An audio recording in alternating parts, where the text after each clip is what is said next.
Welcome into the Bird and the Bear podcast, ready for week 12 of the 2019 college football season, episode 13 already. Only have 3 weeks left in the college football season, and we're getting down to it. We got a lot of really big ranked matchups this week, coming off a week 11 that kind of sorted out a lot of the top tier teams in the country. And Cameron, we're going to begin with last week, and we're going to start with those 2 undefeated matchups that happened. LSU beats Bama, Minnesota beats Penn State. Let's start with LSU-Bama, and they finally got over the hump, and they knocked off the Tide. That's one of the best games I've watched in recent years, I think. That was so much fun. Even though LSU was kind of beating the tar out of them for 2.5 quarters, you never got the feeling, or at least I never got the feeling, that Bama was really out of it. And it was just good football, I think, as a whole, or at least talented football. Bama played kind of sloppy.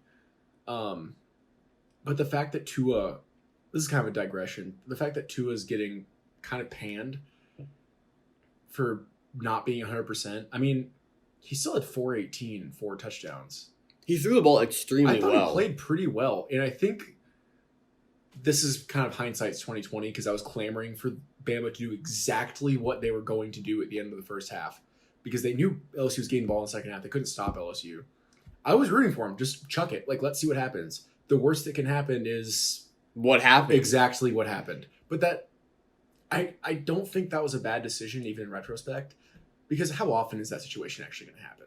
And with 20 seconds left, you somehow find a way to allow LSU to score there. And that the coverage that LSU called on that pick was a perfect coverage for that play design. I mean, they ran in Tampa too, and they were trying to hit a crossing route over the middle, and then, I mean, LSU's passing concepts are, I mean, they're NFL concepts. I mean, that touchdown, that was, you ran a corner route with your halfback, matched up on a linebacker.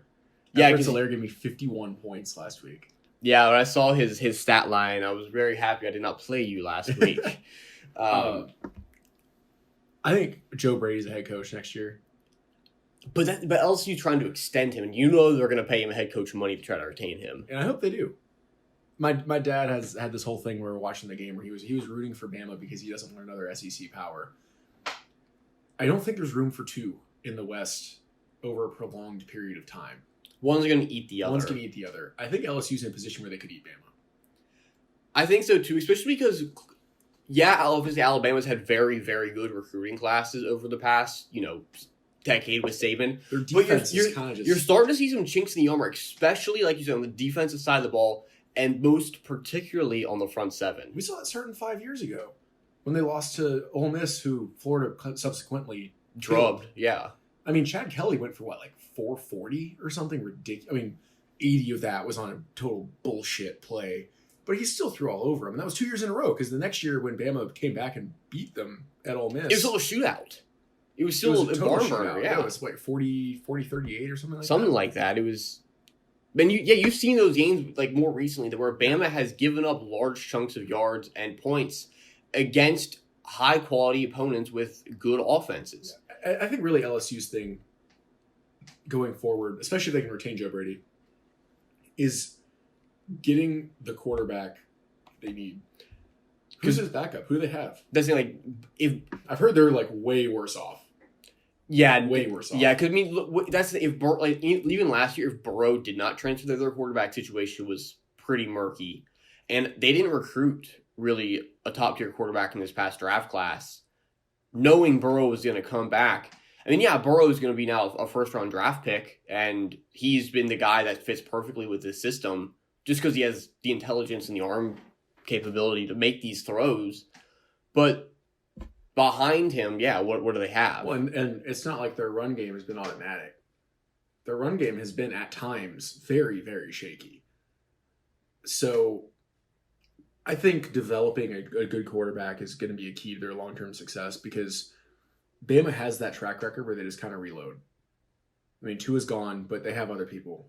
They'll be fine at the quarterback spot because that position is not something that's essential for Bama. I feel with LSU, the quarterback is going to be essential with Joe Brady there because that's what he wants to do. And they have the athletes on the edge, on the outside, and they will continue continue to. So whatever quarterback they have has good targets to throw to. Weapons. Yeah, I think it could end up being kind of a Sam Howell situation.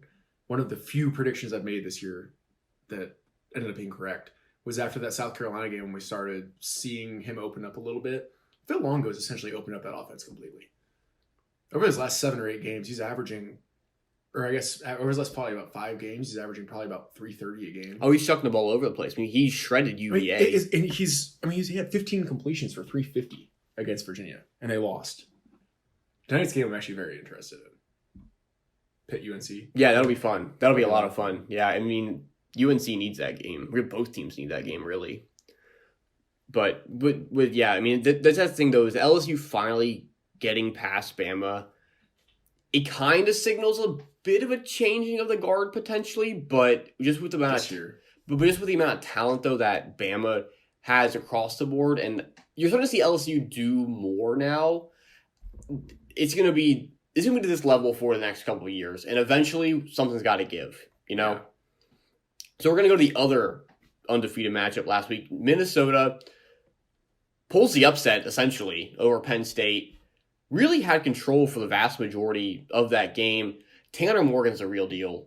That man can throw the ball all over the yard, and they don't let him very often. This is only his second 300-yard game of the year. And the other one was against Purdue, and he went 21 of 22 for 396 and 4 touchdowns.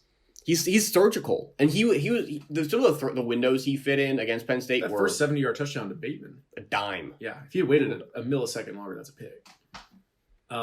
I admittedly haven't watched as much of the game as I wanted to. I haven't been able to watch the condensed game. I saw a lot of highlights. I can't say really that Minnesota looked like the better team. Penn State made some pretty dire mistakes. 2 red zone picks. And that's the thing. Penn State really moved the ball between the 20s. But when they got to the red zone, Minnesota really held their own. I mean, they before the end of the half, they got a 4th and goal stop. Like you said, they threw 3 interceptions, driving down the field.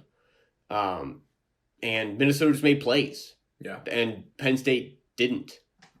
I'm happy for Minnesota. I think they will lose at Iowa this week just because of the emotional letdown.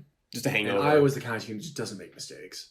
I mean, they're not that good, but they're not going to give you extra chances. You're not going to force them into 4 turnovers. It's simply not going to happen. And I hope I'm wrong because I'm actually really rooting for Minnesota. I think everyone is at this point. But I think Iowa's got them this week, unfortunately. But, I mean, even then, they'd have a game up. Well, listen, they have a game. They're in a great position to make the title game right now. Oh, yeah. I mean, they're in the driver's seat, and they have a 2-game advantage over Wisconsin at this point. Iowa. And Iowa. So, if they can, as long as they beat either Wisconsin or Iowa, they're fine. They're in. Which, I think is probable. I think it is too. They'll beat one of the two, at least. I hope they beat Iowa. I really do. I mean, they're kind of like the feel-good story this year. I mean, PJ Fleck's such an awesome guy. Yeah, it's hard to root against him.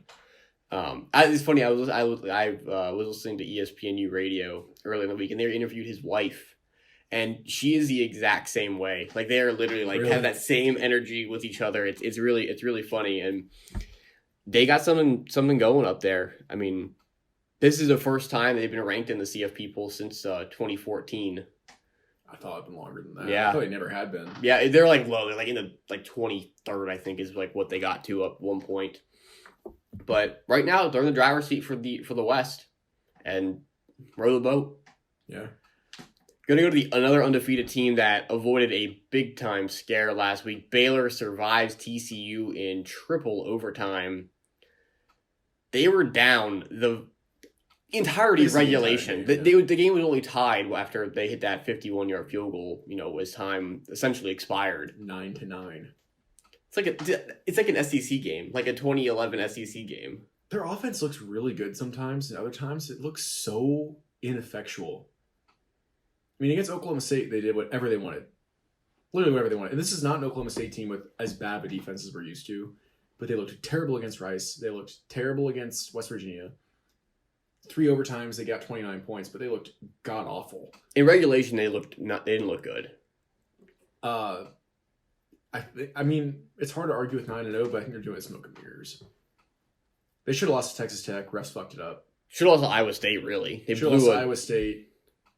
Yeah, I don't know. I mean, I don't mind it. I think it's entertaining. I think they could very well beat Oklahoma. Oh, I agree. They're just one of those teams.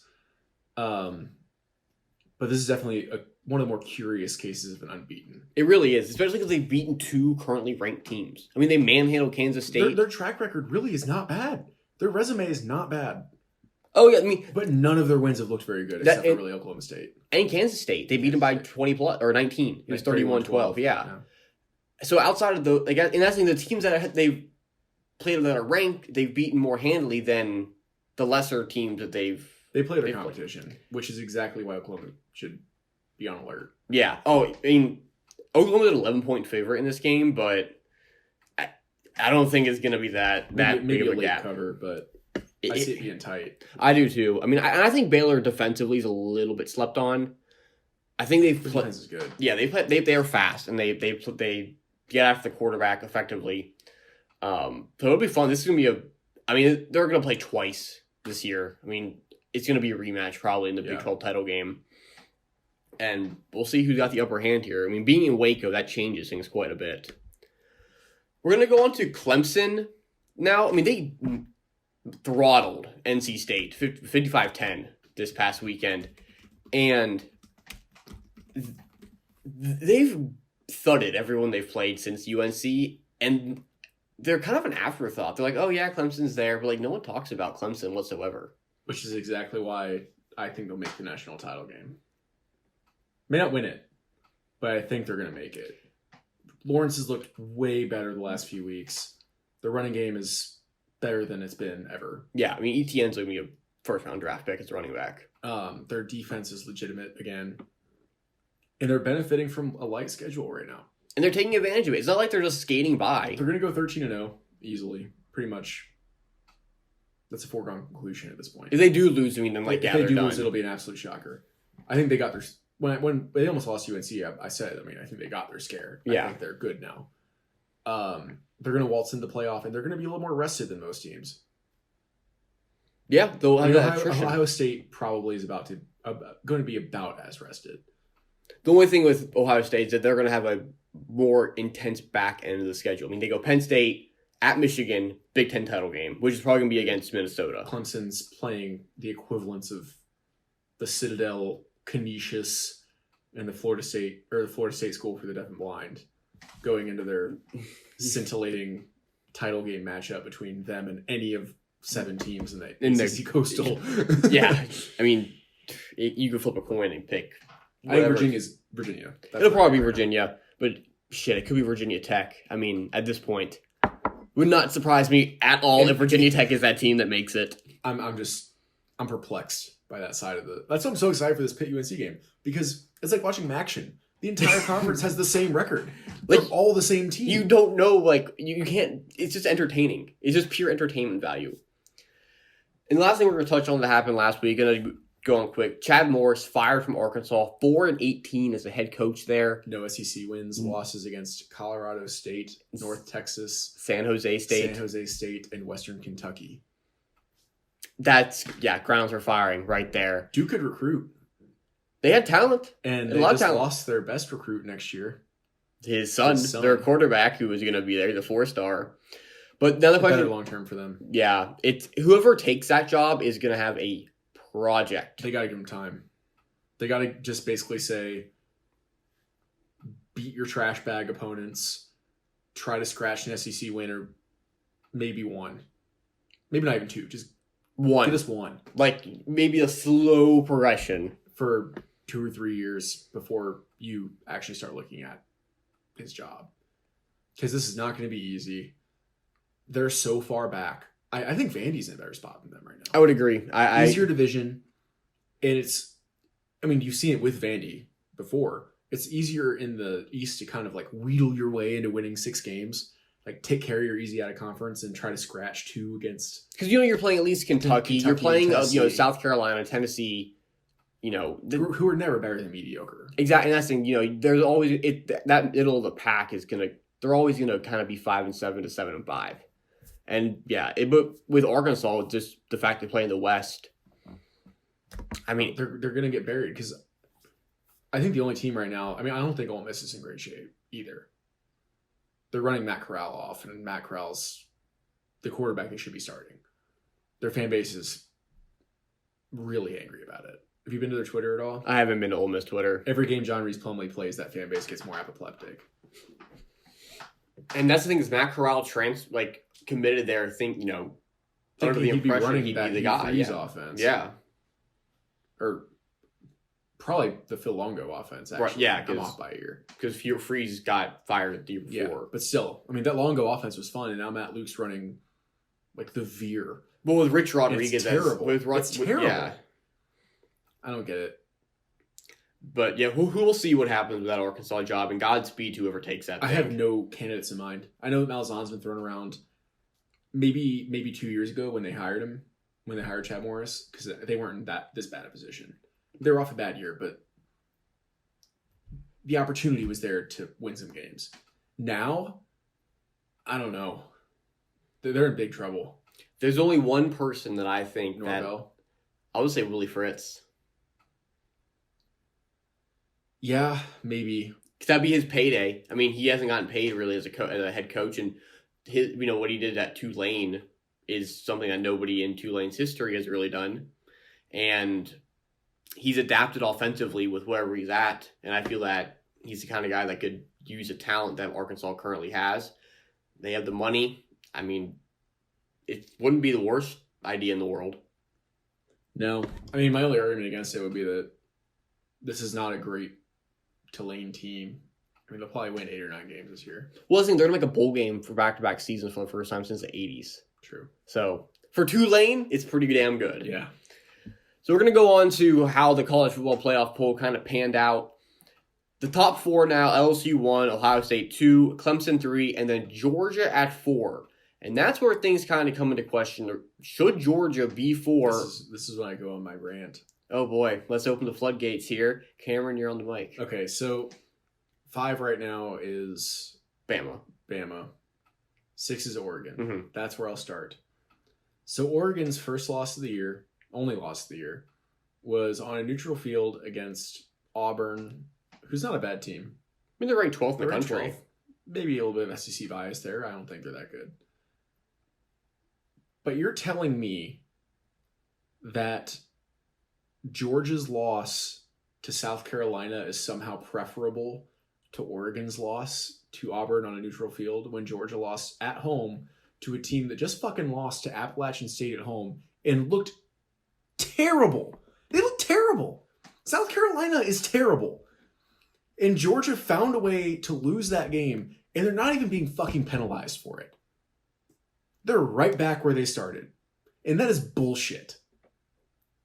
They should not even be in the conversation unless they win the SEC title. Because the BCS would have murdered them. The BCS, they'd be at 8 or 9 still. They'd be in purgatory.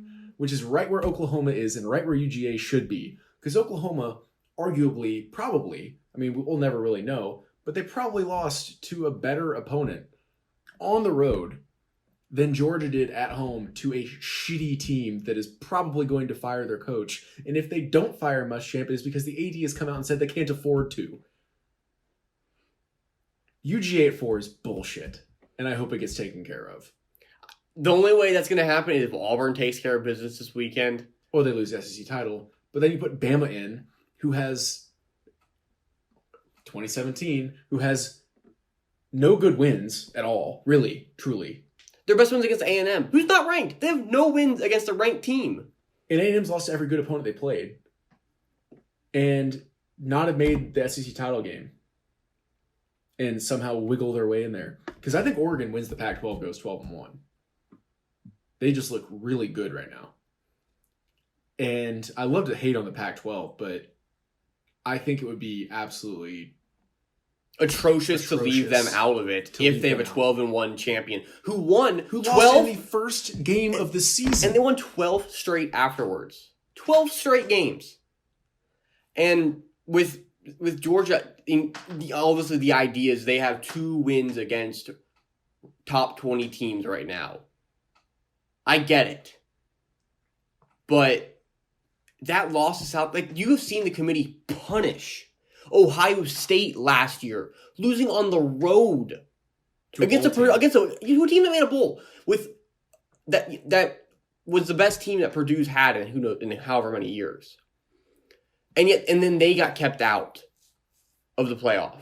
But yet you're going to put Georgia in, who lost at home to a team that's probably going to finish 4-8. Yeah, I don't know. I mean, I think it'll take care of itself, but I do too. And if it's just going to come down to Auburn or LSU, one of them's got to take care of Georgia, and then we don't have to worry about that conversation anymore. But like you said, the problem then lies that Alabama is the one who's going to move up to 4. And unless Alabama loses, I don't see a way that they're going to put Oregon over Bama. I don't either. Which is sad because Oregon is the more worthy team at this point. I agree. The Pac-12 is not great, but it plays in a more parity-heavy conference. Everybody's the same team. There's so many traps. I mean, they almost lost to a pretty bad Washington State. But I would take Washington State over South Carolina. I would too. South Carolina by 20. And then you throw in, like, let's say Minnesota. Even if let's say they even lose the Big Ten title game. Well, they have 3 wins against ranked teams, one of which was ranked 4th at the time. You can't tell me that their one loss is worse than, like, I don't know, like, it just, you can't, I feel like you can't put certain teams behind Georgia simply because of they lost to South Carolina a while ago. Yeah. And Minnesota has a top 4 win. How many teams in the country can say that other than LSU? None. And then Georgia should not be 4. They should be at best 6th or 7th. Yeah. But we're going to talk, Minnesota then. They probably should be the 4th team right now. Going purely off of blind resume, sure. I do think when they put them at 17, they kind of shot themselves in the foot because you can really only move them up so far. They gave them a ceiling to move up if they beat Penn State. I mean, they moved them, 8 spots, 9 spots? Yeah, 9 which spots. is the highest jump ever for a team in the polls. I think that's about right. In terms of the jump, I agree. I just think that, they just because of where they began, it screwed them. And if they beat Iowa this week, then you know they're going to jump both Oregon and Utah. They have to. It's another ranked win on the road. Yeah. So it's just a lot of... The committee has really made it tough for movement below LSU, Ohio State, and Clemson at this point. This year is making me kind of jump on the 8-team playoff bandwagon, which I never thought I'd do. I thought 4 was enough. I'm not sure 4 is enough anymore, especially if they're going to play pretty clear favorites. My counterpoint to that is you could more or less argue that the playoff would be unnecessary because chances are it's going to come down to LSU and Ohio State. Yeah. Because that's the thing. For this year, it's either you could justify like the old BCS model or an expansion to an 18 playoff. 4 just is like... I like more games. That's fair. They should, honestly, dude, they should really go to like an FCS style playoff. No, fuck that. Are you not a fan of that? No, because it drops the regular season down to 11 games, and then we have less football. No, I was going to say keep 12, but make it 12 teams get into the playoff instead of, the 24 for FCS? Yeah, but then you have teams playing 17 games, and that's too much. Yeah, that is a lot. You can't have teams playing a full half season more than other teams. That's fair. Yeah, that would be pretty egregious. Yeah. That'd be a lot. Especially with a team you go to like your title game and then go into a playoff. Playing into fucking February. No. That'd be a lot. That would be quite a bit. And then the last thing is the group of 5 is being well represented. 5 group of 5 teams are ranked. That is the most ever in the college football playoff era. I went back through every single college football playoff poll ever to make sure that was right, and it was. So it's Cincinnati, Memphis, Boise State, App State, Navy. And Navy. I don't think App State should be ranked, but hey, the fact they kicked SMU out to make room for App State is ludicrous. App State does have 2 wins over Power 5 teams, albeit... And they lost to Georgia Southern, who Troy killed last weekend. It's weird, dude. Troy's not good this year. This is not the normal Troy. This is a bad Troy. This is a Troy under a new scheme that hasn't been very good. Yeah, I don't know. I mean, good for them, I guess. It's cool. I mean, it's kind of showing a little bit more of a... At least one of them's not UCF. I'll retweet that. Well, they're Twitter fans still haven't shut up. We paved the way. No, you assholes. Boise State did 15 years ago. Yeah. And Utah. Mm-hmm. And TCU. All of whom approached it the right way. Probably because Twitter didn't exist. Yeah. But we'll give them the benefit. They weren't in Florida. Yeah. And we don't have to deal with wouldn't have had to deal with that on a daily basis. So we're going to just give a quick run through of where conferences stand right now in terms of what their conference championships would be. Go with the SEC first. It'll probably be LSU versus Georgia unless Georgia loses its last two SEC games, and then Florida would make it. LSU has a game in hand over Bama. They can afford a loss before the end of the season. ACC, Clemson, all but guaranteed, and they'll play more than likely UVA or Virginia Tech. If UVA can get over the Commonwealth Cup hump, then they will make the ACC title game. But Virginia Tech has their number. It has her 14 straight seasons. And now Virginia Tech looks competent. Yeah, they actually look like decent. And Justin Fuente may have saved his job. Yeah. Big Ten, Ohio State, Minnesota, more than likely. Minnesota, 2 games in hand in the West. Ohio State, they still have all but guaranteed. They just have to beat Penn State. But Penn State beats Ohio State, they will move in. Big 12, probably going to be Oklahoma Baylor. They'll play this weekend. And the way things are looking, it's probably going to be another rematch in about a month between those two. Pac-12, Oregon is basically locked up in the North. Utah has a game in hand in the South. Probably going to make it. They have a pretty cake rest of their way in conference play. AAC, Cincinnati is in the driver's seat in the East. They have 2 games up on UCF.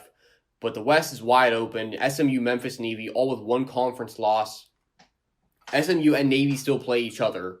So that's going to kind of shake things up a little bit. Memphis still plays Cincinnati this season. So, who the hell knows what's going to happen out there. Conference USA, La Tech has a game in hand over Southern Miss for their division, for the West Division there. So La Tech probably going to make it there. And then FAU and Marshall is going to come down to in the East. Marshall plays La Tech on Friday night. Yep. That's going to be a pretty important game. Marshall did beat FAU, though, earlier in the season, so they have a tiebreaker over the Owls. To the MAC, Miami has kind of separated themselves of Ohio a little bit. You'd have thought 76-5 lost to Ohio State. Yeah, they're probably going to win their division. Oh, they're going to. It's at this their point. Last 2 games are wins. They'll go 8-4. So Miami, Ohio, probably going to take that, and then in the western part, Western Michigan, Central Michigan, jockeying for that first ball. Ball State, kind of a sleeper in there at 3. They could make some noise. I don't think they will. I'd put money on Western Michigan probably being the team to get out, but the Fighting Jim McElwains are much better this season, absolutely. And then finally, the Mountain West, Boise State, game in hand in the Mountain Division over Air Force, and then San Diego State more than likely will win the West Division. Losing to Nevada kind of muddied up that division. Yeah, it made things a little less certain for San Diego State, but I think they still win it though. I agree. They have Fresno State tomorrow night. Not a cakewalk. They're only 1-point favorite in that game, and so it's not the easiest last stretch for San Diego State, but right now they are in control of the West. So the Sun Belt too. App State, UL Lafayette, all but guaranteed. Yeah, App State has control, and Louisiana is actually pretty solid this year. Yeah, they are, and they played App State within 10 earlier in the season. So that's where the conferences stand. Quick Heisman talk. I mean, at this point, it's Joe Burrow's to lose. Yeah, I'd say. I mean, unless Fields 2-man race. Yeah, I would agree. Hurts is kind of after they lost to K-State, they kind of eliminated Hurts for better or for worse. Yeah, still have an amazing season. And unfortunately, J.K. Dobbins plays on the same team as Justin Fields, so he's not going to get any love, even though he has probably been equally, if not more valuable to that team. Yeah, Fields is kind of a facilitator, I feel like, more than a game breaker. I agree. And that's what Joe Burrow, he's a game breaker. I mean, his best games have been against the highest competition. Yeah. So, I mean, at this point, unless Joe Burrow really, screws up, I can't see that happen. I don't either. Then he's taking the Heisman. It'll only be the second player ever in LSU history to win the Heisman. Oh God, the other one was way back in the day. It's 1950. Billy Cannon. Yeah, it's in the 50s.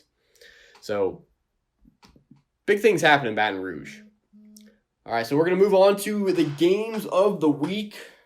As we mentioned in the opening, we got 4 ranked matchups this week. We're going to start with the South's oldest rivalry. Number 4, Georgia goes to number 12, Auburn. Georgia only a 2.5-point favorite. And I think Auburn matches up pretty well with Georgia. I think Auburn has a great shot here. A lot of people are picking Auburn. I mean, this line has shrunk. I mean, it's 2.5. It was like 6.5 at one point, wasn't it? I think that's where it started. I mean, that's the thing is Georgia in conference play, they're only averaging 24 points a game. Yeah, I think I don't know, it just would not shock me. And I'm going to pick Georgia. It would not shock me in the slightest if Auburn wins. I'm gonna take Georgia as well just because I don't see a way that Auburn's going to be able to score enough. I think they cap out at like 16, 17 points. And obviously with their front 4, they have the ability to contain DeAndre Swift. And they showed against LSU they can play pretty good in the secondary. Yeah. And we know Georgia's not as explosive in the pass game as LSU is. But this is going to be a very low-scoring game. Like, I'm going to take Georgia 20-13. And I think that's, like, high. That sounds about right, yeah. Minnesota, undefeated, ranked 8th, goes to number 20, Iowa. Iowa, a 3-point favorite, coming off a loss against Wisconsin. Obviously, Minnesota got that win against Penn State. You think is a kind of a hangover game for Minnesota? Yeah, and Kinnick's a tough place to play. Iowa's a tough team. They're not going to make mistakes. They're well coached. I mean, they're going to be disciplined. They're solid. I think Iowa hands them their first loss, 23-17.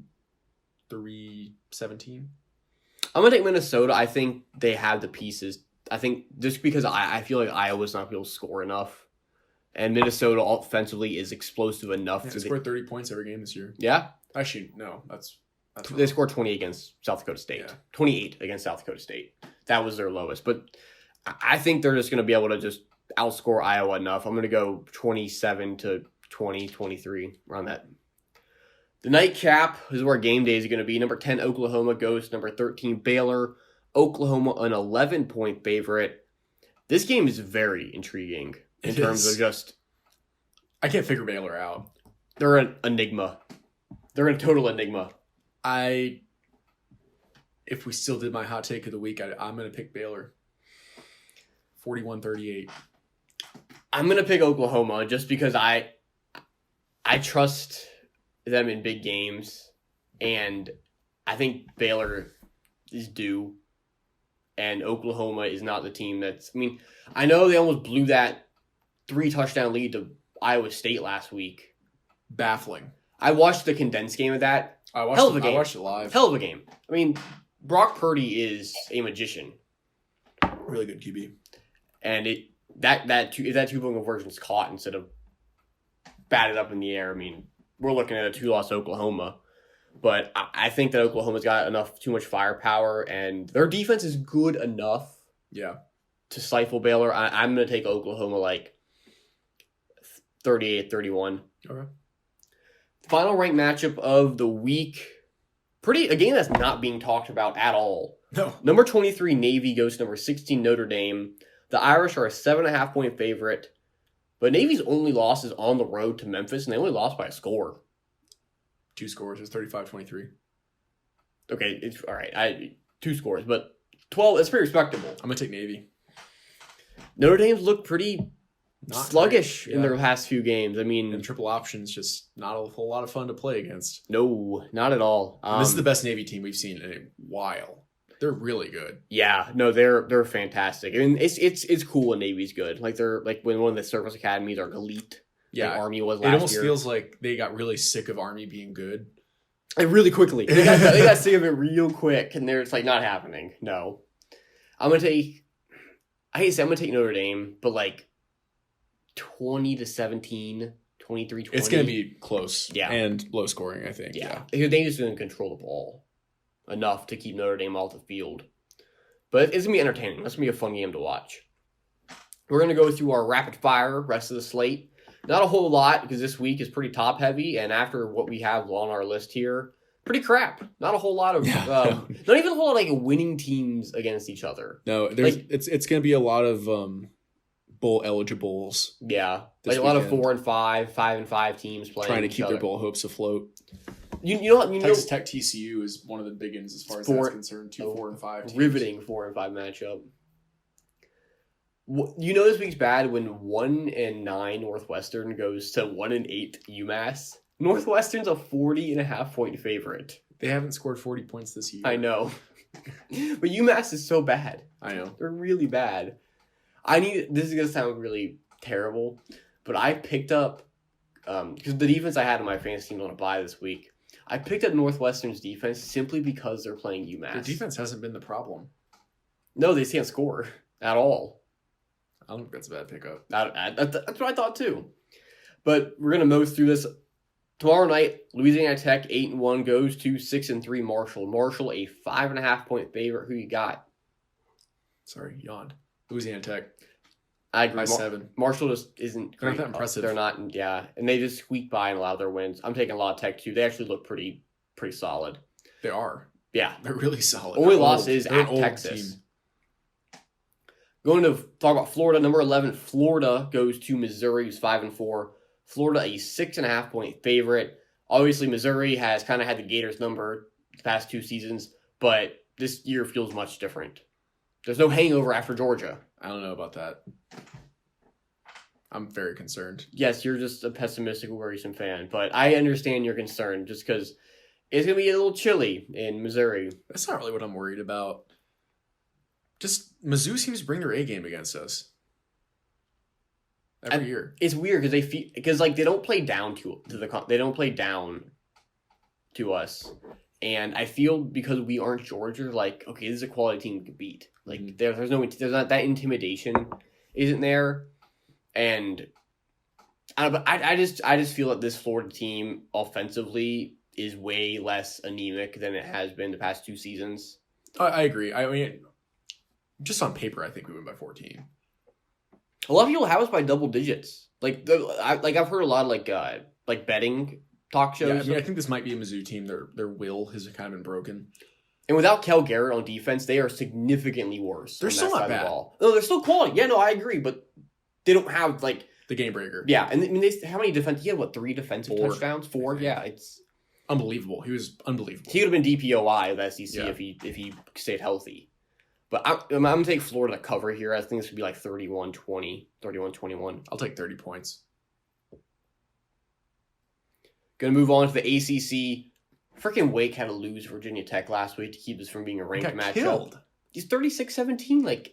It was never really. Yeah, no, it wasn't close ever. But Wake is 7-2 at Clemson. Clemson a 34-point favorite, Which is ludicrous to me. Wake's not all of a sudden a bad team. I think it'll be 37-20.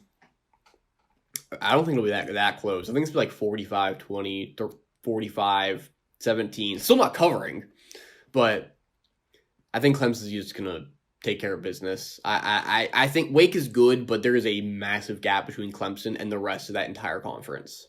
Yeah, that's fair. Indiana 7-2.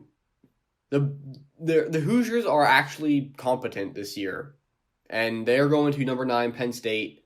Penn State a 14.5 point favorite. Who you got? Penn State, but God, wouldn't that be funny? That would be really, really funny. That'd be hilarious. It would get Indiana ranked. I think Indiana should be ranked anyway, especially over Texas. Yeah, Texas going from not ranked to 19th is a sham. It's just the bias. Certain teams have biases already attached to them that are going to give them a little bit. And the point of the CFP ranking system was to eliminate historical bias. But all those dumb fucks do is play right into it. I think it should be computerized, but yeah. I agree, and there's plenty of computer models that are right. Like the BCS was incredibly accurate. BCS is great right now if you look at it. Why couldn't we just have the BCS and expand it to 4 teams? They would have solved. What was everything. the problem? It was great most of the time. Yeah, that majority of the time, it was a quality championship game. And it's definitely the 2 best teams in the country. Yeah. Almost all the time. But that's a whole nother rant that you could go on. I'm going to take Penn State here, but they're not going to cover, I think. I'm thinking 27-20. I think it's into the 30s. Neither defense is particularly outstanding. But no cover. No cover. 34-24. Okay. To the Big 12, your favorite number 19 Texas team going to Iowa State. Iowa State, a 7-point favorite.